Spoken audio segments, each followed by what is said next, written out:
He's coming, he's in the bathroom. Oh, okay. Yeah. What are you doing?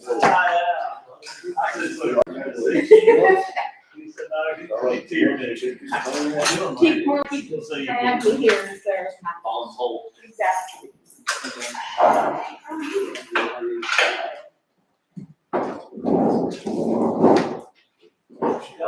Hey, Jimmy, how was it?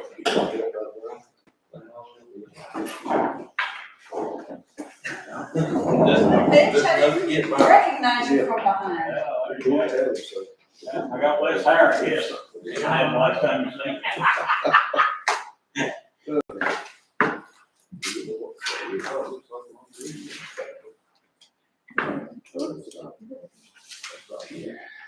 Jim, I'll let you put some hands on wherever you want. I'll just send it around everybody's. You won't be able to read, so we'll have our head contact. I don't know. This is nice.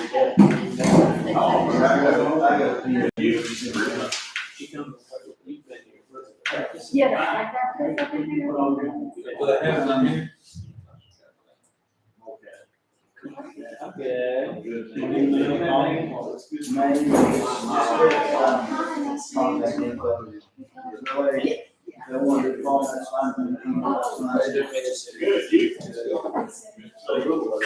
If that means they have to leave, whether that means you want to sit there.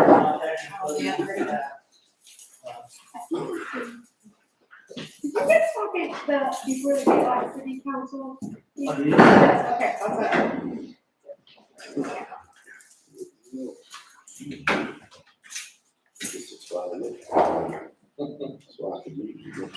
Yeah, I got the official board meeting procedure for Virginia, when they follow the rules, you know, it's like. We don't. That's my new book for this year.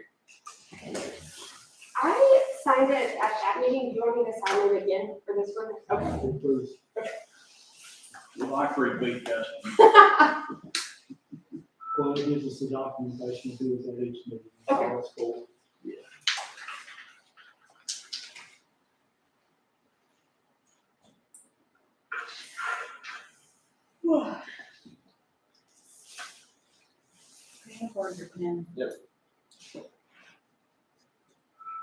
Hey, John signed in a few times.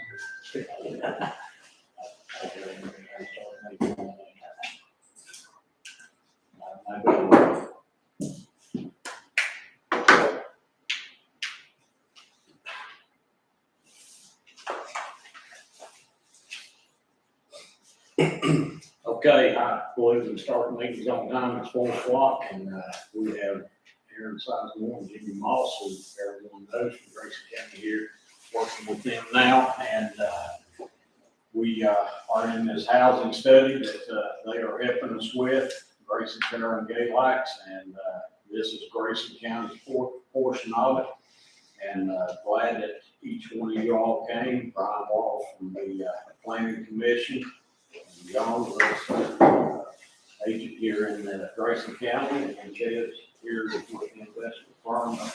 Looks so nice on that, on the corner of the Independence intersection here, and we're glad for each one. Jada is here too, from planning and zoning, and Mitchell Cornell, I say real estate too. yeah, you sell real estate too. For John, yeah. With John, okay. And then Ted and his wife, and I think you've already been to one, and so we're glad you're back for Grayson County. And David, our IT guy, is going to keep things going live streaming. I've already had some David say they want to go back, and they weren't able to be here, but they want to be able to go back and look at it, watch it later. So we're just glad for each one of you that's here, and without further ado, we're going to turn it over to Aaron and Jim. All right. So as part of the overall housing study, we have to have direct public input, and there's different ways that we go about doing this. And there's a website with a link. You can answer a questionnaire type thing.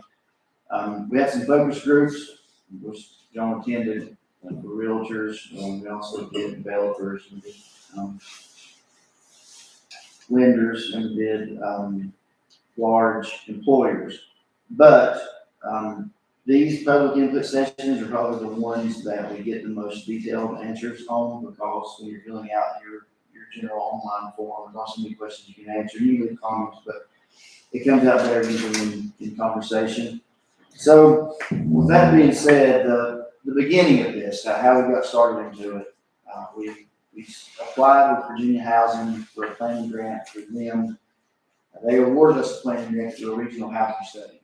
And a lot of this hinges on, a lot of this is based on economic development. Anytime that you get a large employer, either an expansion or a new employer come in, they all say how long they get enough people to work here. And then after that, the next question is, if I get enough people who are willing to work here, where am I going to go? Where am I going to live? And so in trying to answer that question alongside of just in general, where is your housing stock currently, and what is your need for housing stock currently, or even in the future, trying to make that estimate and be prepared for it. Virginia Housing put in $160,000, $180,000 maybe. $160,000. Okay, 60 with VHCD, and then 28,000 from the localities. And with that being said, what we're trying to get is an overall plan for the region, but also something that is detailed enough that each locality can use. So at the end of this thing, and I say this over and over because I used to write comprehensive plans, but I have written a lot of government plans for government, and it feels like at the end of it, you don't have anything that affects the private sector. So instead of going that route, the PDC will do some writing, but generally we're gathering information and trying to house that information and trying to present it in a way that makes sense. But to get the technical side and to get the private sector side, we hire another group that just basically does. They do housing developments, but they do these studies to figure out how many people you have, how many houses you have, how quickly they sell, and they just analyze the market and tell you this is the state of the region. When they first started in for us trying to figure this out, we normally divide by boundaries of locality, right? Everything we do, we chop it up by which counties it in, which cities it in. I'm talking about as a PDC because we work for the government. However, they quickly found that instead of being 8, which I surveyed localities, there were only actually 5 that had like housing. And so they said there's no sense in us studying along these boundary lines when you can group these 2 localities together and I'm going to get a cohesive study, because this is a housing market. Housing market doesn't necessarily go along with political boundaries. So they have divided this up, and one of the regions, which we normally call Twin Counties, but you got Grayson, Carroll, and Gay Lake. So you all are like the rest of your region, as opposed to being like, say, Smith County, Washington County, or Lee County, Blaine County. So with that being said, we do have the early stages of the housing analysis for Twin County area, and we have the early stages of the housing analysis for Smith County, and Wyeth is now close to being finished. Get it finished, okay. And then we got Blaine and Washington coming up. But we're starting to see some regional things develop that are common throughout the region.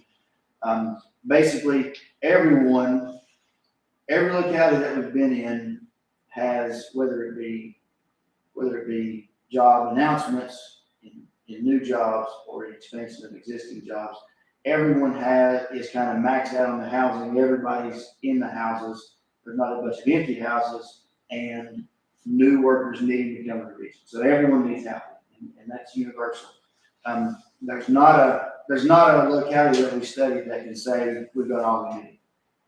But more specifically than that, and the thing that I don't quite understand, except that I know what the study, kind of the output of it is, there needs to be more rentals. There needs to be more small homes, and being in rural Virginia or in rural America, you always think of the larger homes that are all by themselves. However, one of the things that we've realized through the study is that as the population ages, empty nesters are looking for a smaller home with its maintenance and its work. And at the same time, young families maybe moving out of apartments or even moving out of, parents' house are also looking for that small home. And so, that study, and I'm getting ready to turn it over to Jim because you need to get technical and I don't understand it as well as he does. But that study not only shows us that we need more homes, it tries to help the county either solicit or just entice a developer to come in and to build something here. Also, most of the stuff that we do for governments. But I would like for this to be a piece that you all, after you've given your input and we sort of collectively put it all together, that you will still be able to section out Grayson County, or at least Twin Counties, and use that document and that proof as a way to get developers and lenders and so on and so forth to give you more housing. And I hope it will turn out to be that way. It's a document created by the PDC and its partners, but it's for you to use in the end. And so what we're here to do now is after the analysis and after the talk with the focus groups and so on and so forth, we would need just strictly community input. What do you all see? Whether it's building officials, whether it's being able to move houses or not being able to move houses, whether it's a developer, contractor, what you see your needs are in this community in the way of housing. Now, that being said, I'm going to stop and hand it over to Jimmy. He will be able to give you a little bit more detail about what your study or your draft study is saying.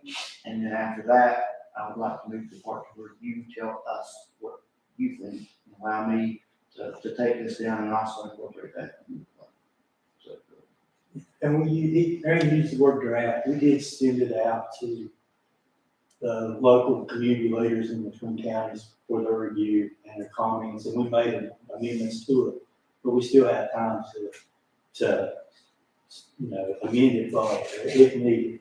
It is a very detailed plan, and it's an objective plan. It's a lot of the plans that we work on and write are, I guess, poised to take a position one way or the other. This is just to provide the document that gives you factual data, because you're not going to attract investors without giving them clear-cut vision of what they're doing. And then you skew it one way or the other. Anybody who reads this obviously tell you this not skewed. It's got the good and the bad. Sometimes you'd rather not say, but it does. That shows a lot of good points. And Grayson is unique from the other localities around, even the other localities within the Twin Counties. Because the people who live here, they live here for the lifestyle that you have. It is what it is. It's a rural lifestyle with outdoor activity. As far as jobs go, even in the Twin Counties, play a small role in the amount of jobs. And the major employer is the county itself and its citizens.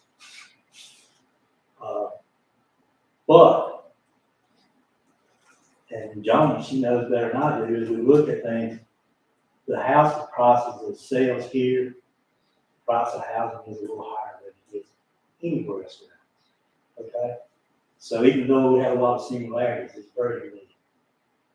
And I think that uniqueness is something that I hope the county continues to nurture, but I know they have in the past to ensure that they didn't, we didn't have great change. It just would uproot what we believe with all our lives. And so with that, I'll just start.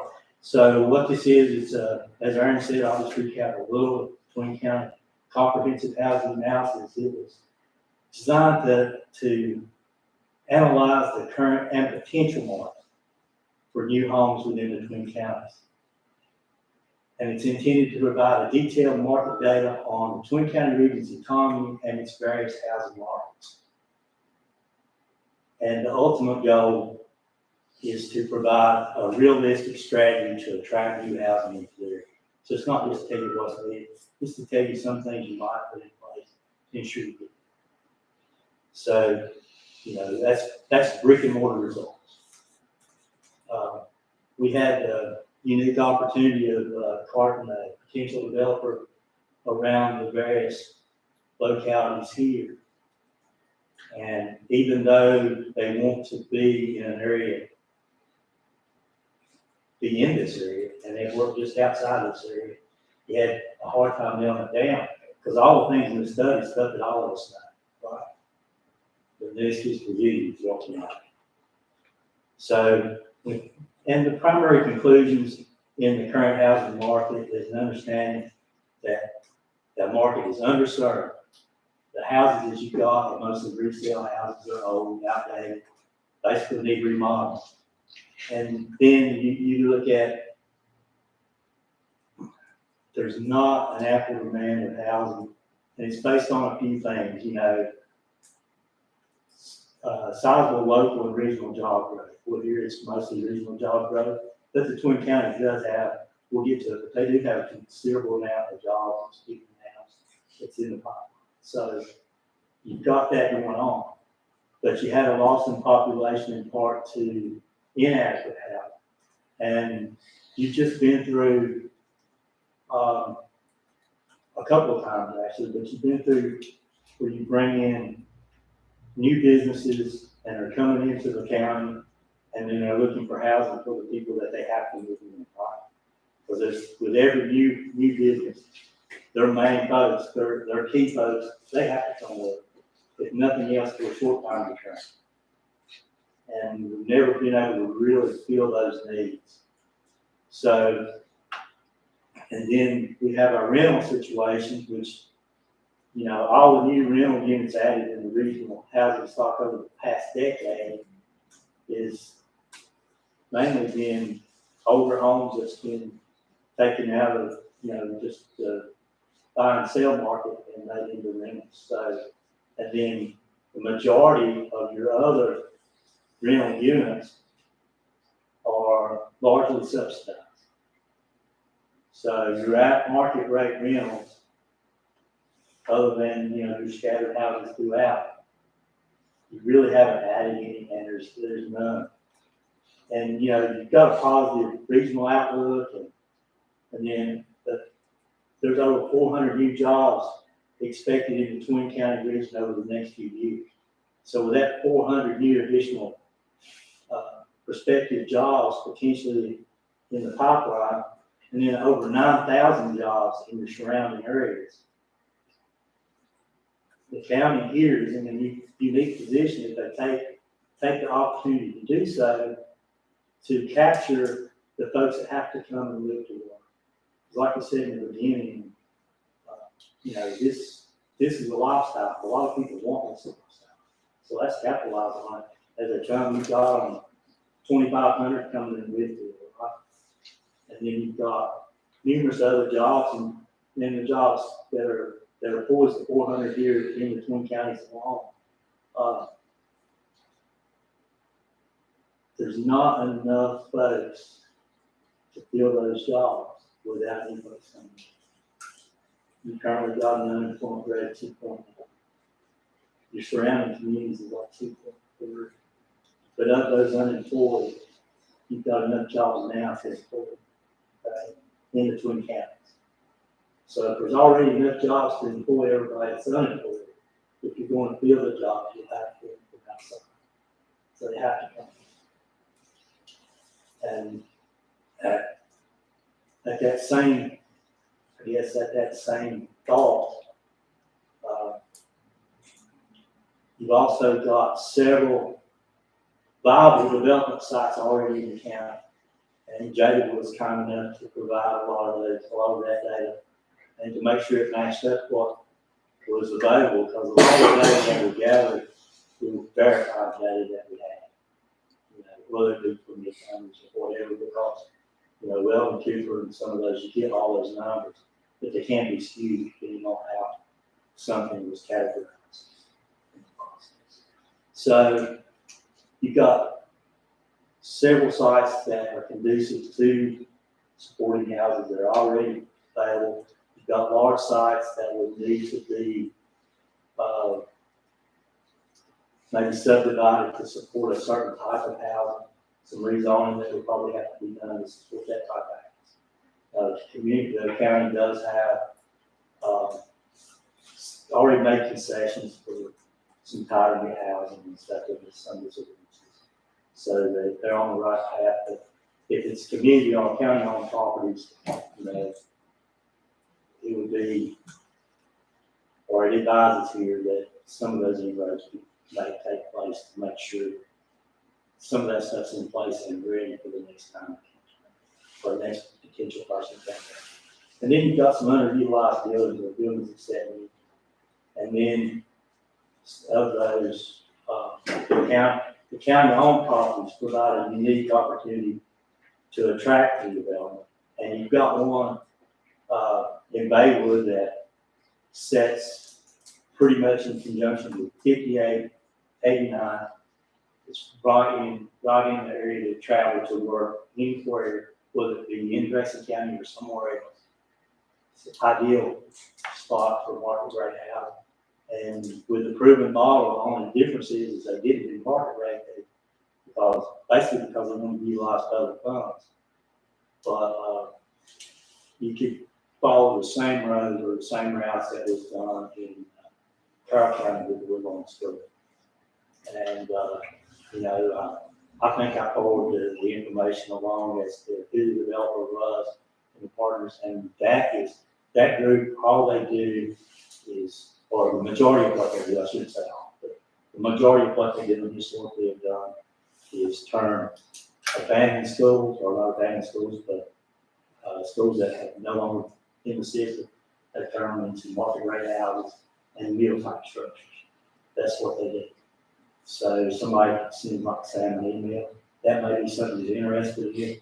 I know that they were looking at something here in this area.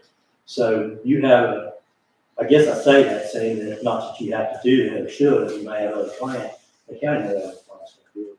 But if you have buildings of that nature, this type of document given to a group that does that, along with we have the structure, makes it very attractive. And then it also provides a framework for grant monies that can come along with that type of development.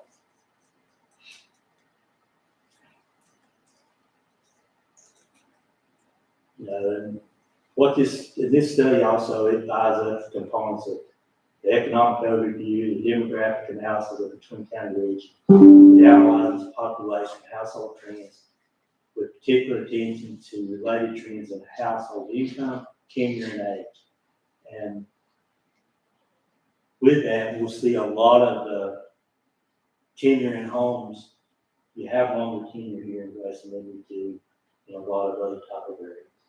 And you have a lot of family-owned properties and other things like that. And so, and it shows in the stuff.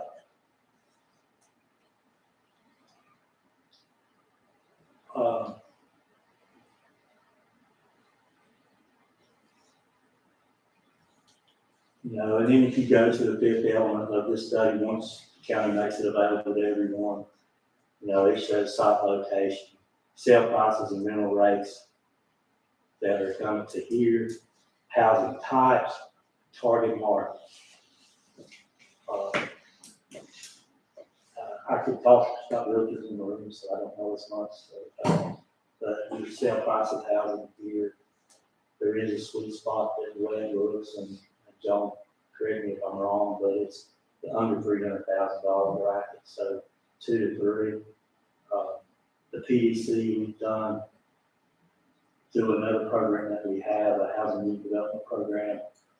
We've done a test market in the Twin Counties with new for sale homes.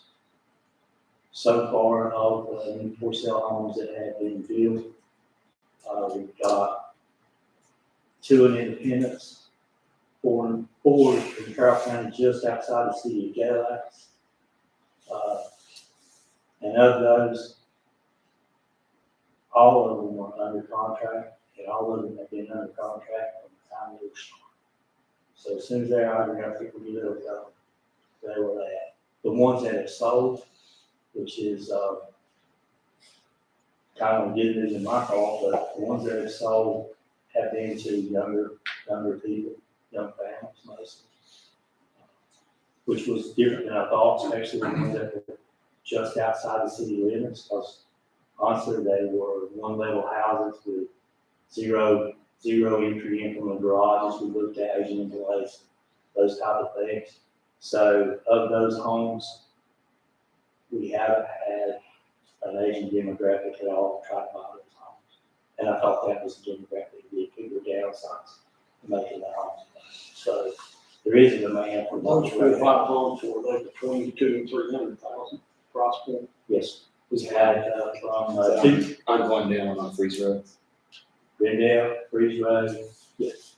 The ones on Glendale and Timberline, they're averaging 270 to 295 for dinner. I've got one stone chapel out here and the other one, they're going to be in that same area. I had one in Quick County, and it was 265. It did remain the same price. Pretty much the same. So up here in the Stone Chapel is what else, Grayson County. They're bringing just as much as the ones down closer to Daylight. The ones in Grayson County, right here in the county, are bringing as much or more. You can probably get more in Elk Creek than you Yeah. can in Gaylines. And Elk Creek is close to all the new jobs that are coming. It's in a good proximity to travel out or in. The one here, that as you come into town, it's going to come in around 311, which is probably the $4,000 mark. And the And reason it's top of that weekend back. The reason I said that, Jim, is because I'm sitting here thinking, okay, the amenities that Gaylights has versus like Grayson County being close to the hospital, being close to Walmart and all the grocery stores and all that stuff. That being attractive to someone is evidently this up here, the beauty of Grayson County and being out in the country, rural and all, they think, and being close to Westfield, the jobs and all that is just as attractive. Yes, sir. If you're in Elk Creek, you're really only 25 minutes from Withville. Yeah. So it's not much further from Independence to Gaylines. So people will drive for jobs, they will obviously drive for the amenities that they. And you've got that going on now. You've got a large number of your residents are driving for employment. And if they're driving for employment, where they're going to work, probably has a grocery store and a hospital, something like that. So that might not be as big of a need for where they live if they're choosing to live here. And look at what we've got to offer. I mean, we've got all the public lands, whether it's Mount Olive National Recreation Area, the Appalachian Trail, you got all the state parks, you got the New River. The people who live here for a reason. I mean, they're not here just because. You're close enough to drive to those things, but yet far enough away from them to enjoy all the natural beauty and quietness. I've said oftentimes, where I live is perfect. I'm within, 15 minutes from about any large store that I'm going to go to in an hour from a shopping mall, right? And you're the same way. Yeah. And then my neighbors are just close enough for me to see if I look really hard. And that's close enough. So, yeah. I had a question. You said 311 is as high as you're willing to go in your end. No, that's all that I can do. What does that mean on your end? Like, what do you bring to the It's, table? what it is, when we did our test, because we did it through, a housing unit development, we did through a grant. Okay. So we got $2 million to develop housing units across Southwest Virginia. I've got 80 units of one type or another from all ends of the Mount Olive, okay? But we didn't have a cluster market for sale homes. So when I brought this out, of course, put out an RFP, we met with local leaders, I met with local realtors, developers, anyone who would listen to me at first, and I got to say that the funds that were available to do this sounded too good to be true. So you had a lot of people wanting to come in late and do it, and we're actually set to do more. future, but the ones who came in and are taking advantage of it, we did market rate for sale housing as one component that was marketed to 80% AMI or below, which that's your entry level police officers, school teachers. It's a large portion of the population. And the highest price for that demographic through most of the area for that house is $295. In certain areas, it's as much as $311. This happens to be one of those areas. And it makes it affordable to those folks. So our job was to make it available to them. The second part of it was to develop rental units. And we've done a lot of rental units, duplexes, triplexes, 140 unit complex. Jimmy, is this all new construction or are there any funds devoted to rehab? Yes, there are, and I got some of that. So we had some adaptive reuse apartments over businesses, and we had, it could be used for the adaptation of any structure, for it could be this structure into those market rate rents, and all those were done as grants instead of loans. The loans, after talking to PDC, first of all, we really didn't want to be, we really didn't want to give grant money to developers to build houses. We wanted to make it possible for them to build houses. So by giving them no interest loans to a certain amount, that's only repayable once the house sold, very attractive. That way we're a partner and not an enabler. Okay, for lack of a better term. We don't want the houses to linger and sit. We want them to go through getting built, get them out, get them on. And then we have to make it attractive enough for them to want to go through the hoops to find out that the folks that they're asking to buy, fit the criteria. And if we loaned them the money, we'd have to put a deed of trust. I mean, if we hadn't loaned them the money and we'd subsidize it, we had to put a deed of trust on those houses, depending on the amount of money invested. Truly, we had no money invested. Once it was sold, the money came back. So we had a snapshot in time what that house sold for. Was it available to that demographic, and who was in a niche. That's it. So we looked at it that way. But the rentals was a different thing because it takes a long time for an investor to get his money back. So That's a whole lot better than building an IPR. a lot better. And I don't jump to the things that you do on that.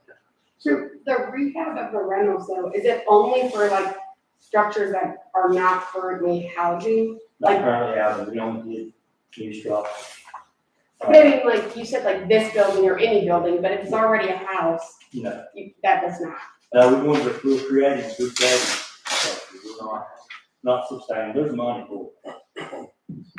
There's a lot. So the new construction, do you have any, you said there's still money for those loans? We set through Mount Rogers Development Corporation, which all the repaid money from our initial loans goes to that corporation. Mm-hmm. From there, they'll look at any, we use proof of concept applications. Mm-hmm. And that'll be reinvested as it goes. We do have a large group of proof of concept applications because we're hoping another round of funding from Virginia Housing to do what we're doing right now. So do you have more info on that with you now or that you could send to us for? No, but I'll send it to you. Okay. And when the money will come available, I'll tell you for sure. So it's depending on a lot of things. Some of the developers that we have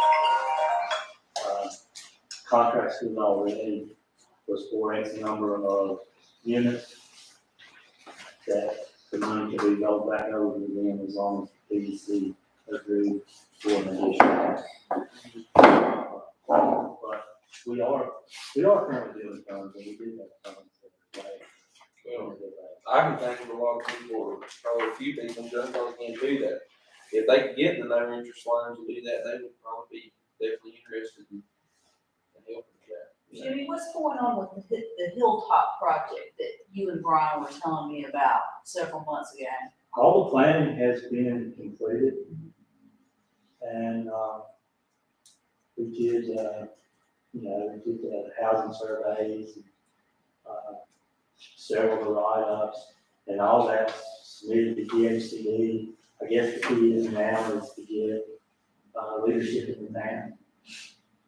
And for them to decide when it's time to fill that application. In normal circumstances, we went right on from planning to that application.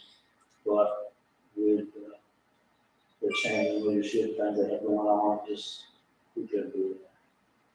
Or the county interested. I can understand, they're worried about day to day right now.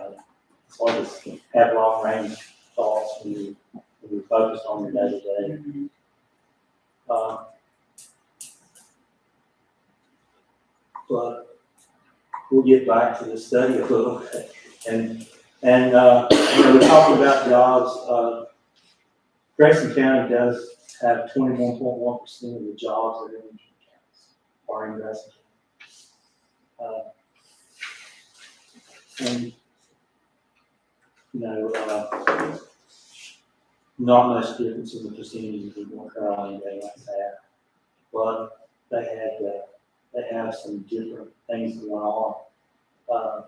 The city jail pretty much built out, with the exception of a couple of large acreage tracts, one of them being city owned.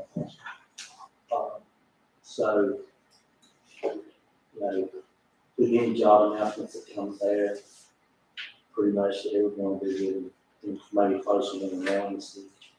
And Carol's numbers are going to look different just because businesses and industry that's coming in is going to look at the access on 77 and those things. So you're at a proportion that is good for what we're doing. And like I said, people who live here don't live with your lifestyle. You don't have that in the field responses. Your largest employer is the manufacturing sector. That's 20% of the local employment is manufacturing. Your public sector also plays another role, and it's right up there with manufacturing, and that is the one that's your local government's used to lose the most. And then your retail trade is over 6% of the local in the Twin Counties, and it's probably proportionate to Grayson as well. Your healthcare sector, most of it's within the city, and it's 25% of the jobs within the city. So, like I said, 2.9% unemployment. You got fewer than 730 unemployed people, and like I said, already enough jobs to fill those. Some of the I guess hindrance from that happening is probably more due to a lack of qualification maybe for a job, for posted jobs, and that sort of thing. But nonetheless, they're there. And once the study comes out, and I would point you to it, it was here, we look at page 5, and there's 16 new job announcements that are right here for this area. That's this. So, whether they be large or small. That's pretty much where you're at. You've got a market who want to see certain things, and then you miss one whole demographic as far as providing the housing. And as Aaron pointed out earlier, it overlaps. So there's not many age restricted or age, I guess, conducive developments within the Twin Counties here. And I know we talked about that before. So there's that market's there. That's a real need. It's a real need. And it's a proven market. Proven market with a lot of assets. The only downside to that market, well, there is no downside, but you've got a population was aging, right? You've got here in traffic conducive for people who maybe left one reason or another to come by. So that single level house with low maintenance is a whole market that we're missing. But the other side of that is, that's the same type of house, whether it be a townhouse, patio home, whatever, that fits your entry-level workforce to folks, your young families, you got that. Same price point, same thing they need, low maintenance. You know, you work into those things. Most of us fall into one of these older houses, work on it forever, and thank you God, what have we done? You know?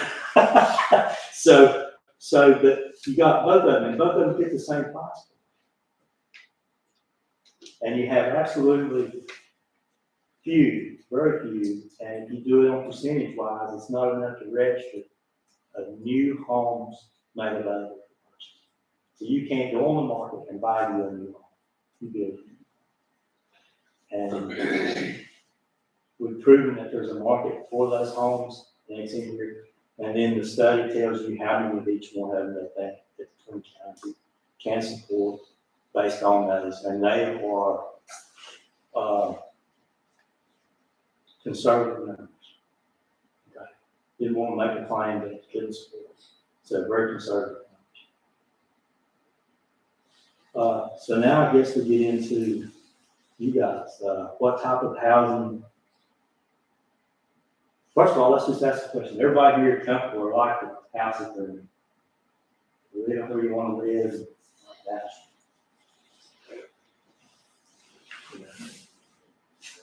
I would like. I had this discussion just yesterday with Vince. We were having lunch, and I said, do you think because you know, I've lived in that old house. Right. I said, should I just continue to improve this, or should I think about building something new? And I thought about building something with modest square footage, $500,000 Right. before you turn around. So everything's just so expensive. Everything's just so expensive. Building is so expensive. I'm like, maybe I'll just stay with the drafty house I've got. You know, I don't know. Yeah. And, you know, but if we're attracting people in, you know, you're not going to do townhouses down in the middle of town, we're going to do, you know, in your incorporated areas. Has the EDA considered any sort of project where the Hampton Heights property is, where it basically is meeting the city of Galax and Grayson County there, that's pretty well flat, that could support exactly what you're trying to accomplish here? Each hook. And it's identified in the stuff. There are going to be some hindrances to that process. You know, because it's easy enough to see what's good about it and what could be done, but also you have to weigh that against whether or not your industrial parks overflow and you need that site for future development, and that's in the jobs. So it's a kind of a two-edged sword. And then the fact that it's owned by multiple localities. So, and it's got its drawbacks right now. It's got multiple tax bases. It's got multiple fees for different things because it's not in or out. One, and they were talks at some time, and it's been some time ago, of putting it into one area. So that everything would be, you know, would be the same across the board to help when you're attracting businesses and that sort of thing. But yes, it would work for housing. Get the city to agree to that right now probably would be a stretch considering they have a large tract of around Kipling Lane that's flat and then just not ready for that with water and sewer. See, that's one thing, like that Hampton property, there's nothing they've done, is just set that through years and always, anything happening, always a street put up through there, gravel street or whatever, but as far as any amenities or sewer, water, power, anything like that, there's not been taken to it. Until one locality has a say, both sides are gonna say, well, let's just wait and see if the other person pays for it. Well, I don't know about that. I don't think it's, I don't think it's that, yeah, I don't think it's that. I mean, Galaxy Grayson owns it together. I think it's just a matter of somebody taking it and both sides being interested and saying, what are we gonna do with this property? Let's start a path forward. Yeah. And knowing it would take some time because everything would have to be improved out there to support. Yeah. Housing or a business, you know, the water, the sewer, everything. It's quick. Besides there, I mean, where in Grayson County are you seeing these opportunities where these potential sites could be? You know, you have several developments that are not built out, that haven't been built out in years. You have, and they're scattered across the county. And then you have sites like the Baywood School that's, should be used for that type of housing. What about Providence School? What was Providence, The fire department owns that, don't they? do they? I don't know. that? Our department, but I think it'd be amenable to doing something. I mean- It's like, Like Elk Creek. Yeah, that's what I was. Maybe, what about Rattle Creek? They can get through that. some Robert School is still on Robert Creek, and plus, that's probably less attractive of all Yeah. at this point. I was just, where Providence is, you know, it's not too far to get to 21 up to Winfield or into get, you know, it's kind of in that. It's not 58, but it's, So I guess the ultimate question is really, you all want more housing, or you all are saying there's a need for more housing. Well, the study shows it. Study shows, so not you, but the data shows that there's a need for more housing. The current market conditions are stating that the price is not attractive in order for developers to be there, based on what a modest home theoretically could run.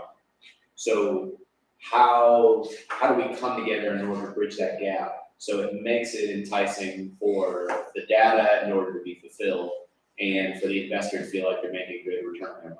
Well, first of all, the property has to be in such a way that they can put out enough housing to make it. It You're costs talking more. about patio homes, we're really not talking about single family. Well, even if you're talking about single family, you're talking about smaller lots. Yeah,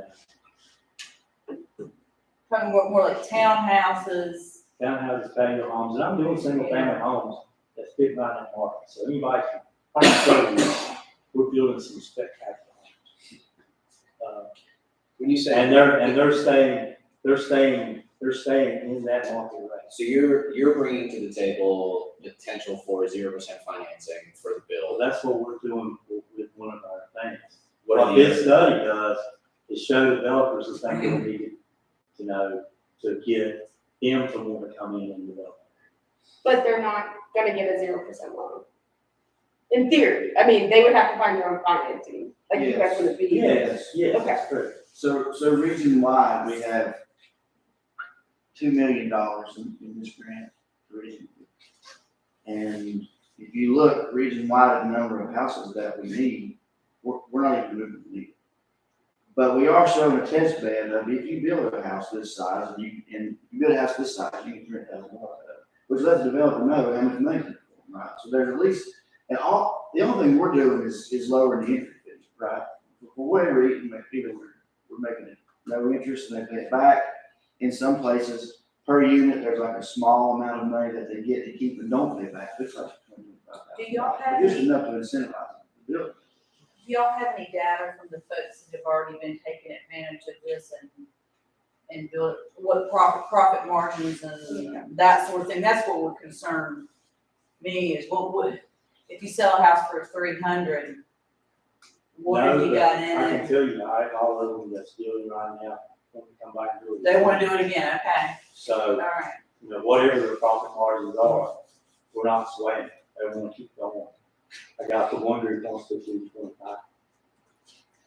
So the other thing that came up that we deal with all the time, everywhere we go, the developer says, if there's water and there's sewer and there's a road, I can build it. And I can make that good at selling.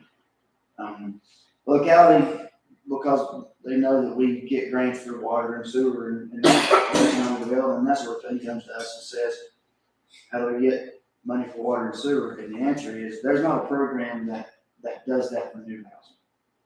The answer is, if you have jobs coming in, you can do expansion, you can run lines to the facility where the job is going to work at, to the building. If you have low to moderate income, and they have wells or failing septics, you can run lines there and get government funding to do it. But the only way to get publicly owned water and publicly owned sewer to entice new developers, which the county to pay for it themselves. And this is why you don't have that, because the county, most of the time, their municipal systems are already charging as little as possible so that the people who use the system are just paying to keep the system running, right? And anytime you go to an expansion, you have to charge existing customers to pay for an expansion. If you're an existing customer, you're just gonna run a water line somewhere else, you say, well, I'm not paying for that. If you find a model, I'm not saying I even have this answer, I'm obviously giving you a problem instead of an answer. If you find a model where someone is willing to invest, whether the county itself invests in the PSA, or whether the county invests in whoever else is providing water, let's say, you also said, or I should say, sewer or water, and willing to make that investment, probably could get more houses.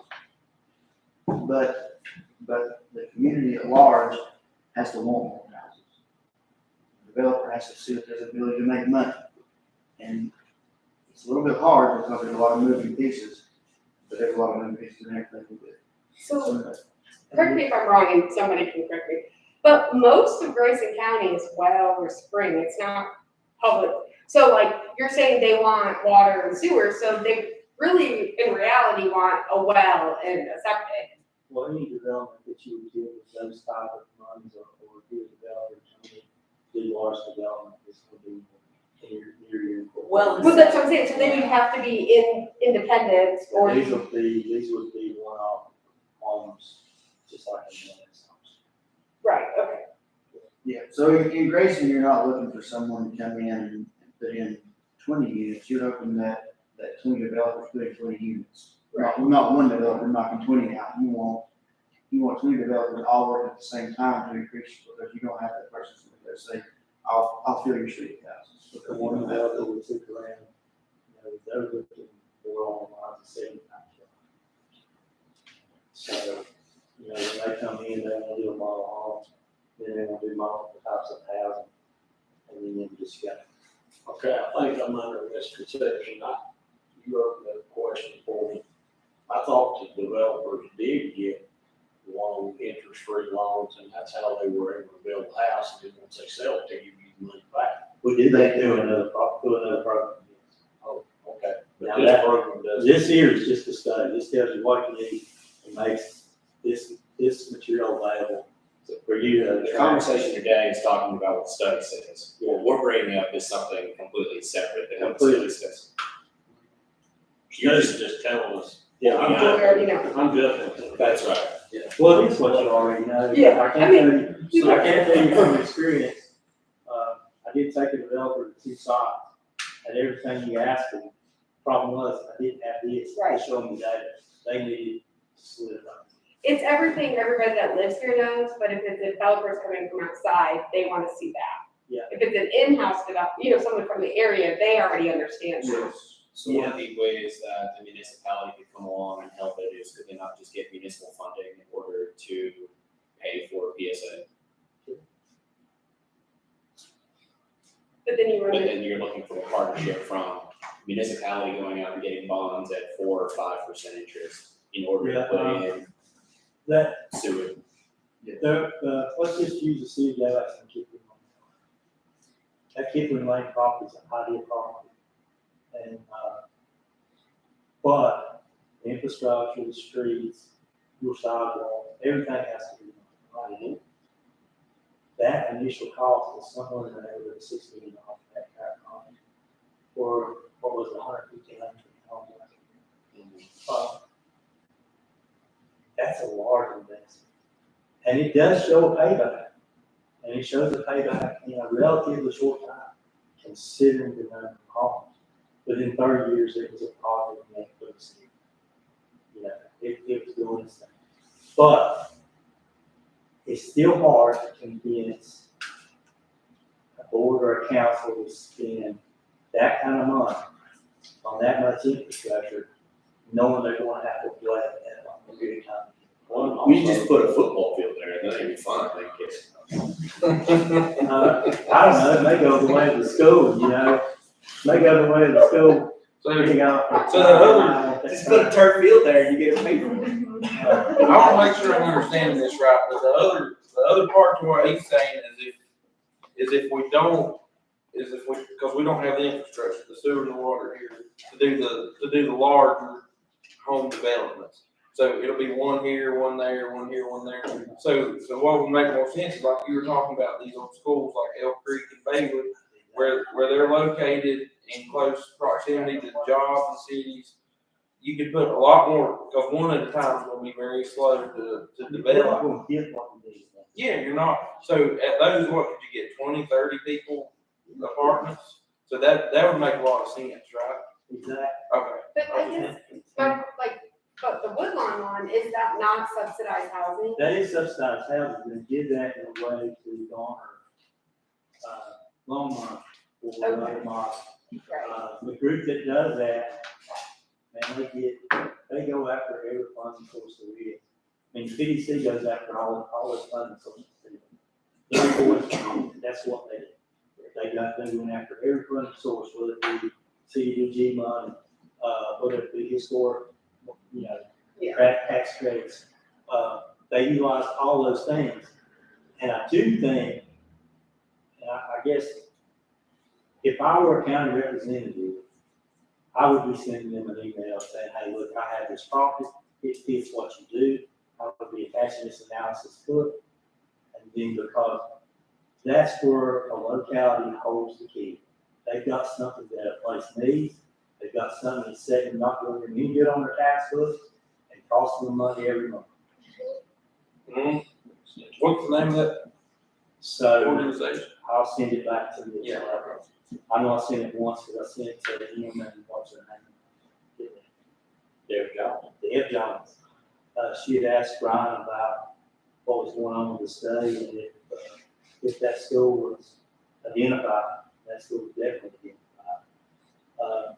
But so on the western end of the county though, like where you're closer to Marion or, Abingdon, Damascus, stuff like that, like what's there? I mean, because they've got JMH, they've got Smith County Hospital, they've got industry there, so why not have that spill over into a more affordable market level housing on the western end of Grayson? Like, does the study look at any of that? Well, it's at all. Like I said, it identifies properties and tells you what's needed, it tells you the job growth that's around you. But what it doesn't do is, tell Farmer Brown needs to keep you his land, put a housing on. It identifies buildings, whether or not they're, Mount Rogers is being torn down right now largely, isn't it? Yes. It is, I guess it is going down there, that's it. yeah, now, so in between counties, I'll just read off the ones that are listed here. Vacant buildings for residential potential. You got one home building, which they are looking at residential. Whether or not that's what they do, they won't be mixed use. We'll just wait and see. You got the former paint building there on Main Street. You got the Grayson County building that's right here. They were still building. Those are the ones that they identified that were vacant, that had no projected potential. Already in place, you mean? So that doesn't mean it's the only ones. Like, you guys mentioned several, but there weren't viable or have a use on it. So one thing I feel like, and maybe this plan discusses it or not, but just because we're in this broadband, so that's great, but if these are young families that are planning to move in, or even elderly people, they need to be able to be connected. Right. So that also is a developer is gonna look at that as well. Yes, they did. So is that in there or mentioned in there at all? Well, As a con. I know, because I'm saying that Well, I mean, it's Starling actually not has mentioned become a at the really good time, but you have to school for remember, a lot of the county has been working. But also with- like, it's not necessarily affordable to, you know. Is it mentioned in that, that study about the water from Troutdale, the water line's already in all the way to the Grayson Highland School, it covers a pretty large territory. You know, That is, I know I read it all on 6 pages. that is a good point there. But it is. That water does originate from wells, and there's a limit to what that water supply can supply, isn't there, Jimmy? Yes, I there mean, is. as I recall, Yes, there is, and it's Yeah. an agency. So it's a community well, is what it is. Yeah. Okay. You know, it was kind of We like can the run over. water lines to nowhere. They should have drilled a well at the school, but there was some federal funding for that project, wasn't there? yes, there is. I think was the thought. More than one way, but yeah, they gave owners, they gave folks an opportunity at that time to choose to hook up or not. A lot chose not to, they already had a well, septic and all, you know, everything going, so they chose not to. So there may not be as many hooked up to that water line as what everybody thinks. And this can tell you better than anybody, it's hard to convince someone to hook up. Volunteers.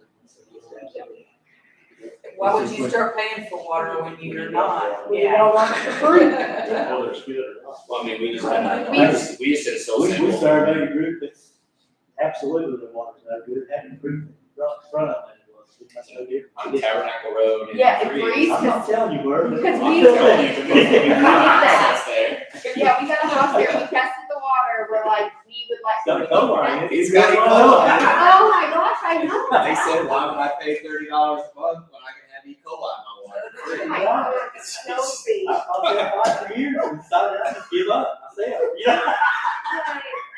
But the good news is at least on this street we're not naming, there are people who are coming in that are not, who are developers and or people that are turning it into houses that probably don't want that liability and the risk of their tenants if they're gonna be supplied. That was actually changed, but Yeah. before the first meeting, we went in particular area of the county for a housing project, and they said, is water going to be mentioned, because it is, we're out here right now. Yeah. So And we took it to them before, so it wasn't something we thought was gonna be different. Let's go out about water, though, they weren't even interested in getting it passed. Yeah. Yeah, we were done. Well, What did it take, 3 different times to convince us? And then we like never convinced them. Jimmy had told me that, and then I went and experienced it for myself, he told me that's the way it was, and then Yeah. we got there for that meeting, and I was there, and first thing, Lord, are we here for water in any part? But we're not, then we'll stay. Yeah, we were looking at running that with upgraded, not only brought them water, but would have upgraded the whole system. And it's been upgraded yet, so It's not gonna be. not gonna be no time. So what about building permits? Because in a place where you don't have developers necessarily trying to build and sell, it's the other way you get homes that people buy in and build their own, right? So what does that look like? What are you referring to? Like, Are you gonna be an permits are obstacle? required? Are you gonna be an obstacle in building homes? Absolutely not. Are people pulling permits to build new homes? I mean, we know what's. Right, yeah, we give that report every month to, But I guess my question is Well, they could, I guess. it a lot or is it mainly? Well, I think it's- Is it a lot or a little? right now. Yeah. To be honest with you, Aaron, I'm not exactly sure, but we are definitely seeing an influx of people. And it's not local, they are coming and they usually are single homes. And have been for Local years. people don't build. The permit issue is in regulations, numbers down, 2019, still. But it does show that, they're not. We have a lot of remodels. Right, so, And if our so, locals are doing anything, they're usually manufactured.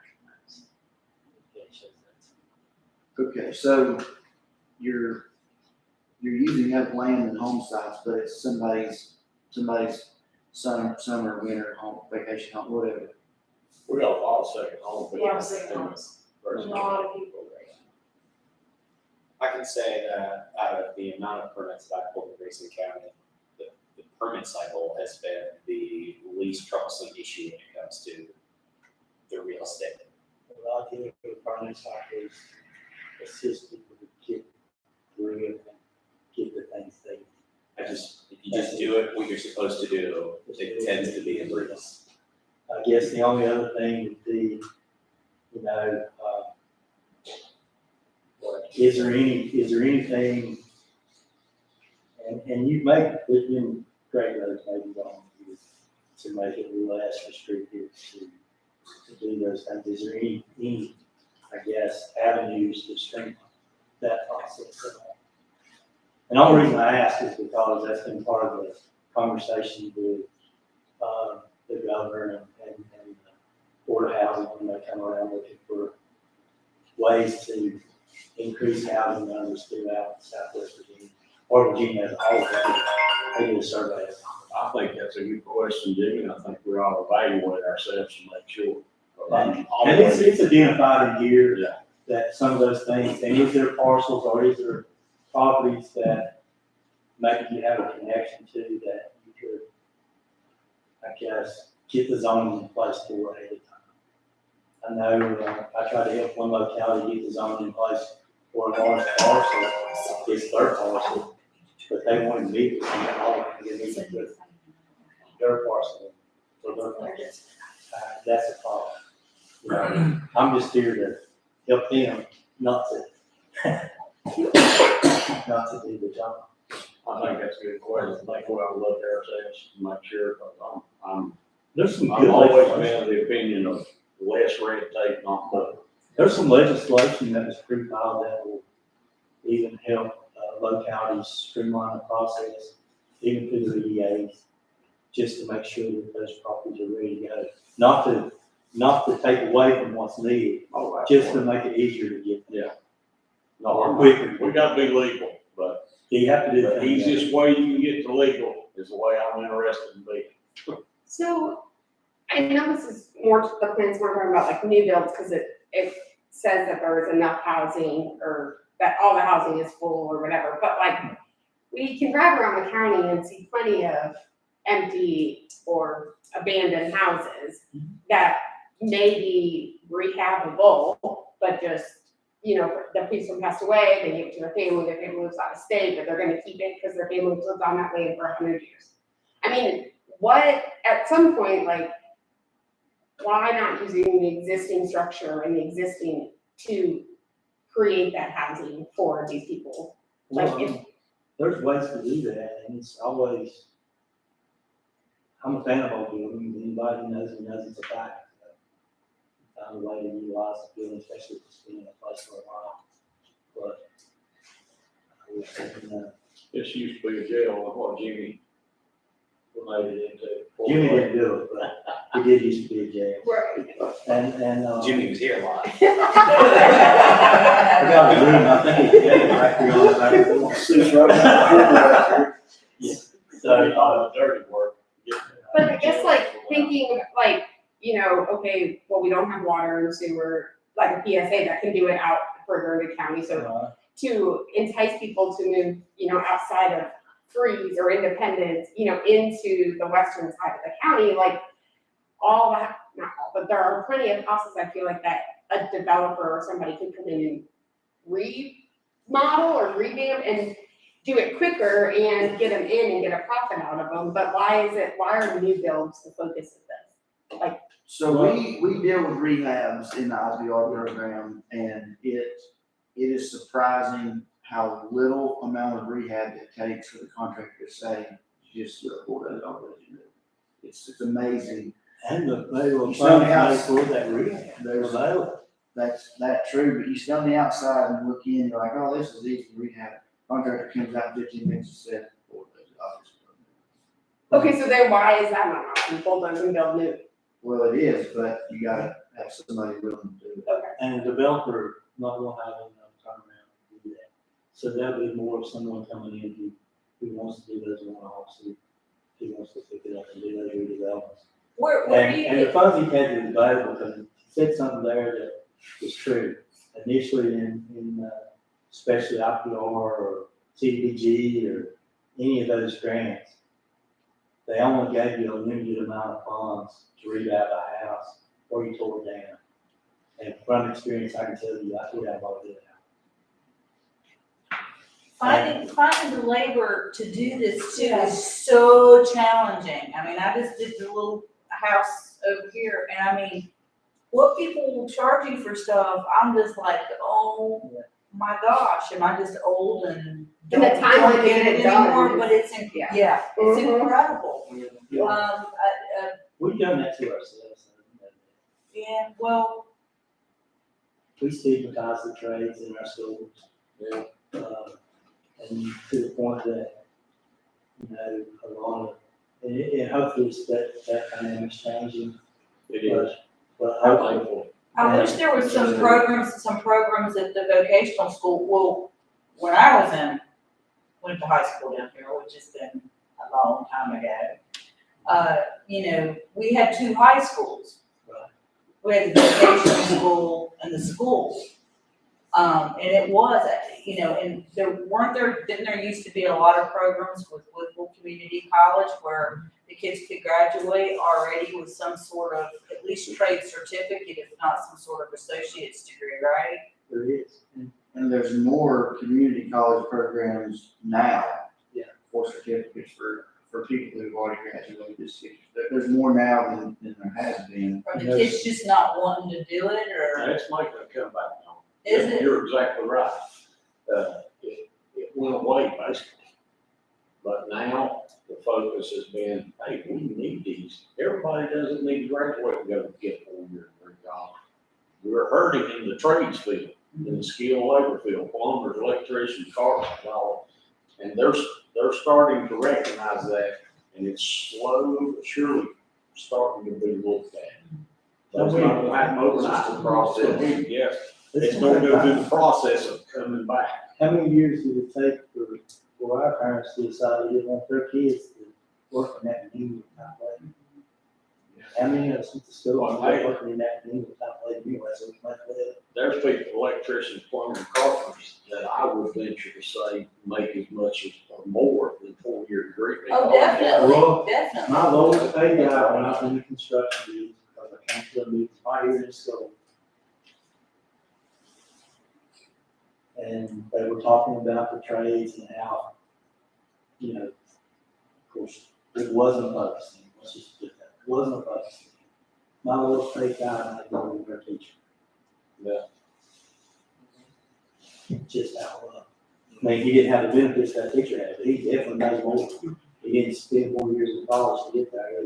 And it's changing the perspective when we saw that. And I mean, as late as me, went to school, graduated in 99, I'm 40, but still it was, you better work hard and get a college degree, and all the rest of you flunkies can go do, name all the trade jobs. And all my buddies that went to electrician or plumbers now are killing me on salary.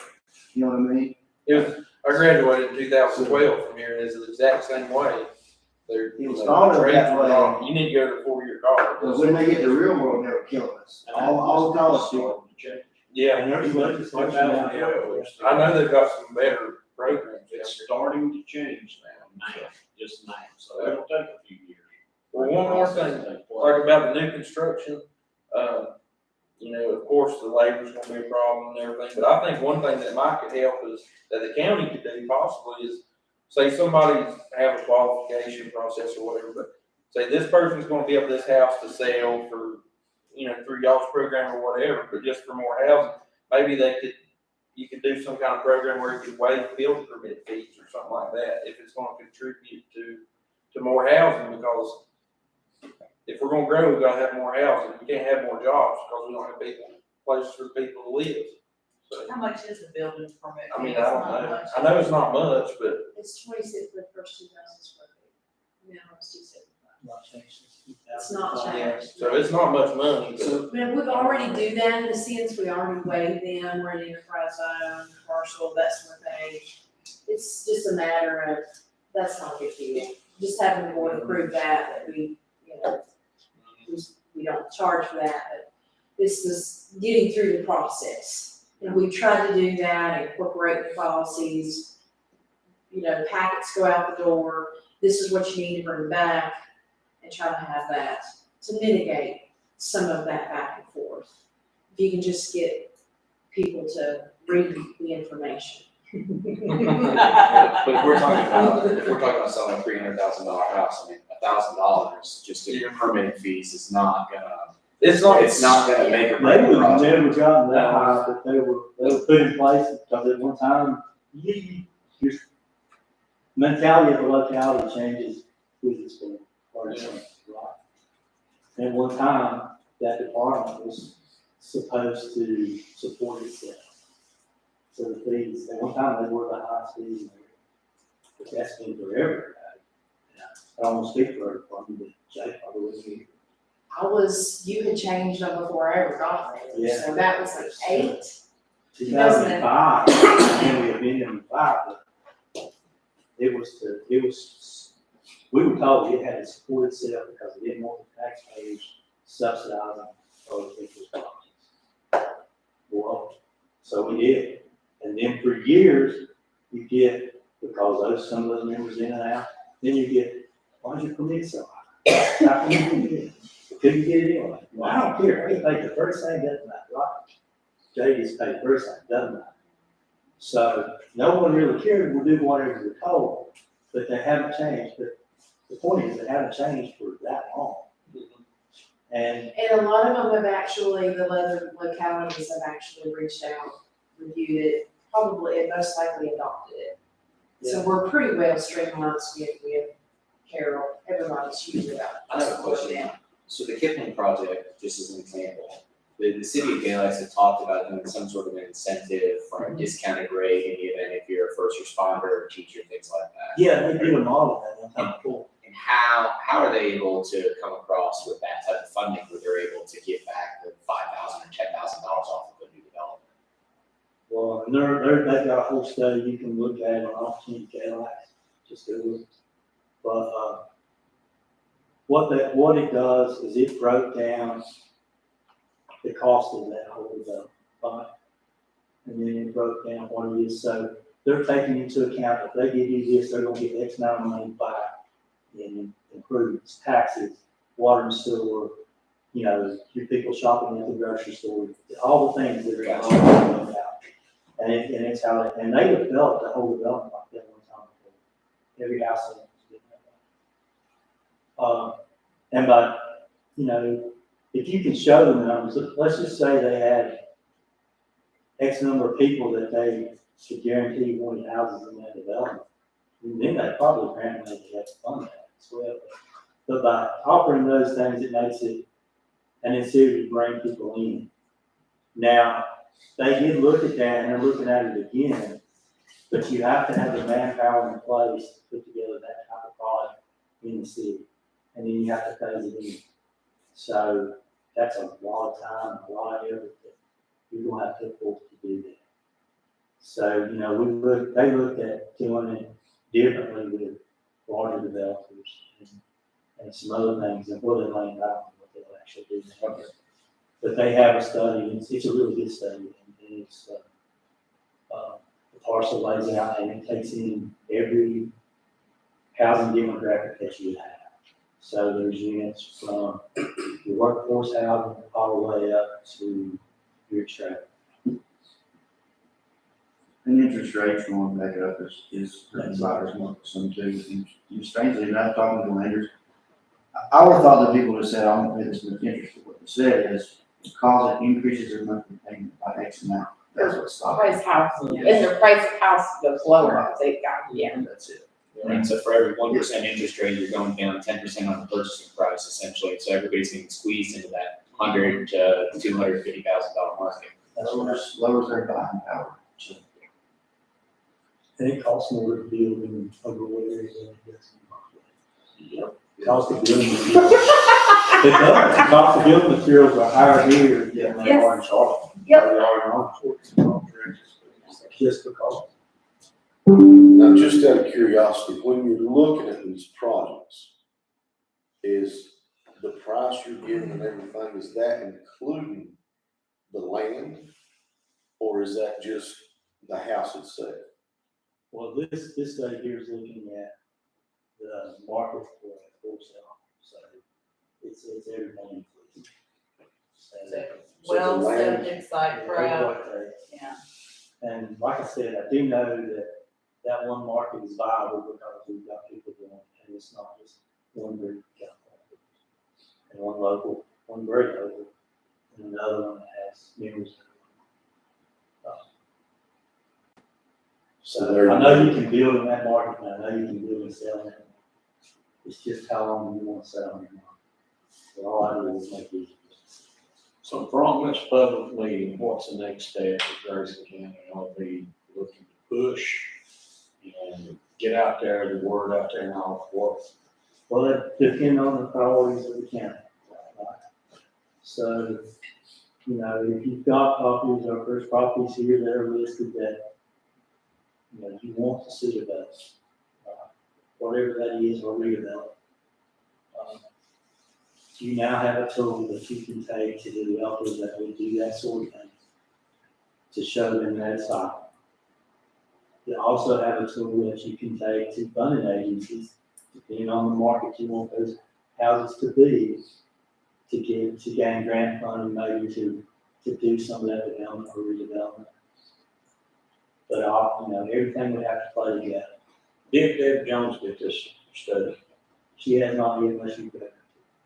Until you guys finish it, push it out, it's yours.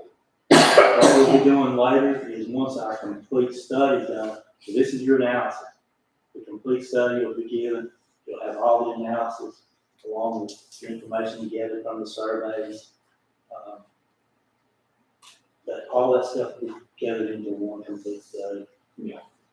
But this analysis, it's good. It's good right now. Yeah, that analysis, I would like to see Deb Jones already get that, and then I'd like to get that source again that you sent to me and heard you say. Yeah. I'd like to get that again and. Yeah, I was a little surprised I didn't get a response since it was, Yeah. you know, that's. And she, I know she's got a whole lot going on different. things But looking at. you may need to, outside of Miss Jones, and not, because she's talking about writing grants. You know, if you're gonna go to that source, I would go to that source myself. That source already knows what grants are available, how you're gonna get there. So take this analysis and go to the source that you're gonna send me, just go to. That's what I would do. And let them put it together. But then again, I'm slow. Can't do that's what I would do personally.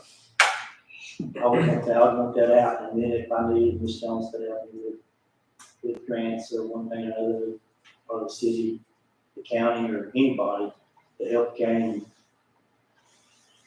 something for my objective, then I would call them in, and I'd do the same with BDC, maybe something we do that we could do something with. But that's what I would do, if that's one of the sites that I would do. Well, since we've just got money for doing an analysis of the Bayville School, a study or whatever to market study to see what we can do down there, we're just. Well, you need to, I would give this to you people there too, because it's cut back a lot, but you're pretty fast. Yeah. You have a lot of things. Opportunity, Appalachian just gave us $65,000 grant to look at things, so I think we need to connect some dots. Yeah. And that happens. Yeah. But this would give them a lot of information that, you know, that they could help with their studies with. Yeah. But a study of a particular building is always good. And to really provide information that is just pertinent to that one, so. And I appreciate John, you and your partner coming here and you being here from planning commission, and you and your daughter. give you what I think I usually. Not the first time that's happened. I just give them a hard time. Union wide thing there and all, because the more people that can know about this and know the opportunity in Grayson County that exists and the need, and this proves it. This is a developer's gold mine that's to be able to come in here and one at a time or. Which shows the people that already does one at a time. I mean, you got them here in the county. That's what they do. They only do it as they see a market or a need. And we just demonstrated a market for a need. And, you know, the analysis, once, all three localities chime in on it, which I think pretty much they have, but let's just make sure, once it's there, I put it on my website, I get it over to anybody who see it. The analysis. Yeah. Or the whole study. Well, I do both, but I put it on analysis. Yeah. I mean, the analysis is the one part that gives you all the statistical data. And you asked about Will and Cooper, how they get those numbers that when you see like any of those states say they got Will and Cooper, comes through finance. Every time anything goes to the treasurer's office up here, and it's earmarked as residential building permit or whatever it's earmarked. That's how it's reported to Will and Cooper. So that's another reason always check your actual numbers with numbers because we give them like Will and Cooper or census or whatever. You know, you want to make sure that data truly is aligned because often it does. I mean, you know, you might have put it in as anything, you know, but it's not a consistent terminology made on it. Thank you guys for coming and sharing with us, and, thank everybody for being here. Hey, as